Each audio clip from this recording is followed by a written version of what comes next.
Okay girls, सो हमारा जो next topic है that is multiplication theorem for the independent events. ठीक है, अब हम multiplication theorem for dependent event कर चुके हैं। अब हमने multiplication theorem for independent events जो है वो करना है। वो क्या कह रहे हैं कि events A and B are said to be independent when the occurrence और non occurrence of one does not influence the probability of the occurrence of the other. दो event A and B independent कब कहलाएंगे? When the occurrence और non occurrence of one, जब किसी एक event का अकर होना या ना होना does not influence the probability of the occurrence of other, दूसरे इवेंट की अक्रेंस की प्रोबेबिलिटी को अफेक्ट नहीं करेगा। यानी एक इवेंट का अकर होना या ना होना दूसरे इवेंट की अक्रेंस की प्रोबेबिलिटी को अफेक्ट नहीं करेगा। This means that regardless of whether event A has or has not occurred, the probability of B will remain the same।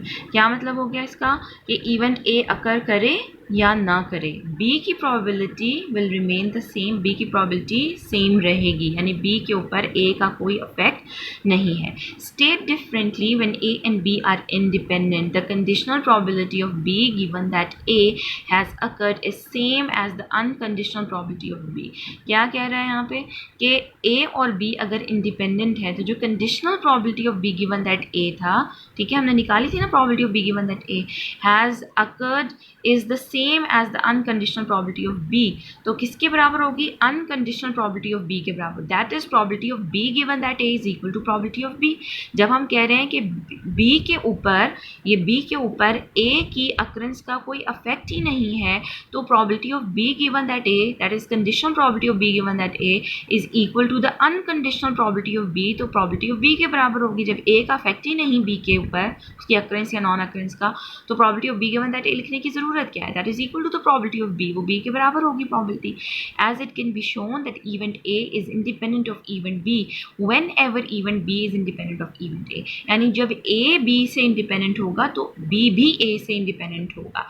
That is probability of A given that B is equal to probability of A। यानी अगर B का A के ऊपर कोई effect नहीं है, जैसे A का B पे नहीं था तो that is equal to the probability of B, इसी तरह B का जब A के ऊपर कोई इफेक्ट नहीं है तो conditional probability of A given that B is equal to the unconditional probability of event A। So whenever probability of B given that A is equal to the probability of B, it is customary to say simply that A and B are independent whenever one is independent of the other। यानी A और B independent कहलाएंगे जब एक दूसरे के ऊपर independent होगा। ठीक है, यानी A B पे भी इंडिपेंडेंट होगा और B A पे भी इंडिपेंडेंट होगा अगर दोनों में से कोई एक भी इंडिपेंडेंट हो जाए। Also when two events A and B are not independent, they are said to be dependent। इसका मतलब इंडिपेंडेंट नहीं होंगे, it means that they are dependent, और डिपेंडेंट का केस हम कर चुके हैं। So in this case the multiplication formula for the independent event become, क्या हो जाएगा? Probability of A intersection B is equal to the probability of A into the probability of B।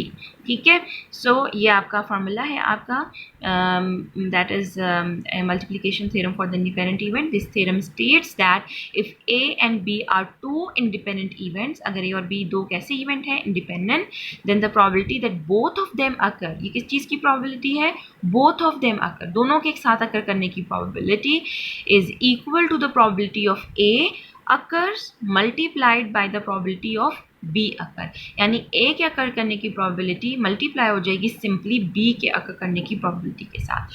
सो यहाँ prove नहीं है आपका, we just simply generalize this rule. In general if A1 A2 and up to so on AN are n independent event, let suppose अब आपके पास generalise कर दिया कि आपके पास दो इवेंट नहीं है, जैसे यहाँ A और B थे, आपके पास n इंडिपेंडेंट इवेंट्स हैं, the probability of the occurrence of A1 and A2 and up to so on AN is equal to किसके बराबर होगी? कैसे हम लिखेंगे?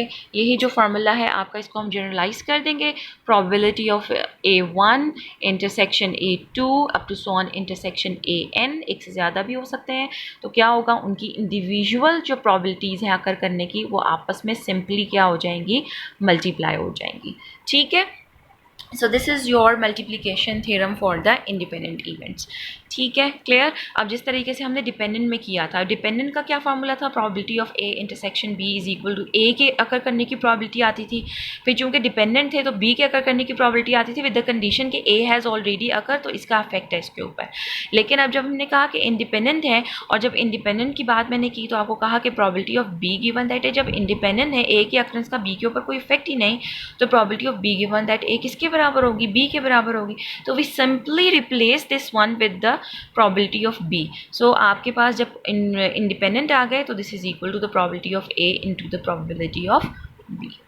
ठीक है, सो ये आपका डिपेंडेंट का फार्मूला हो गया, ठीक है, और ये जो है वो आपका इंडिपेंडेंट का फार्मूला हो गया। ठीक है, so whenever probability of B given that A is equal to the probability of B, we say the events are independent, यानी ए का कोई अफेक्ट नहीं है उसके ऊपर।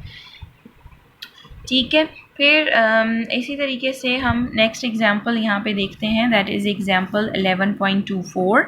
अ fair die is tossed twice. A fair die is tossed twice, यानी एक die है और आपने 2 दफ़ा उसको टॉस किया है। Find the probability of getting 4, 5 और 6 on the first toss, and का वर्ड यहाँ पर आ रहा है 1, 2, 3 और 4 ऑन द सेकेंड। तो अब मैंने आपको बताया कि जब भी हम डाई को सक्सेसिवली थ्रो करते हैं या हम कॉइन्स को सक्सेसिवली थ्रो करते हैं तो उस सूरत में जो आपके इवेंट्स होते हैं वो इंडिपेंडेंट होते हैं। तो अब देखें, 2 डाइस को जब मैं फेंकूंगी, पहली दफ़ा जब मैंने डाई को थ्रो किया तो उसके ऊपर जो कुछ भी आया उसका सेकंड डाई, जब मैंने दूसरी दफ़ा डाई को उठा के थ्रो किया तो उसके ऊपर कोई इफेक्ट नहीं होगा कि पहली थ्रो पे क्या आया है क्या नहीं आया। ठीक है, तो ये कैसे इवेंट है, that they are independent event. तो हम इस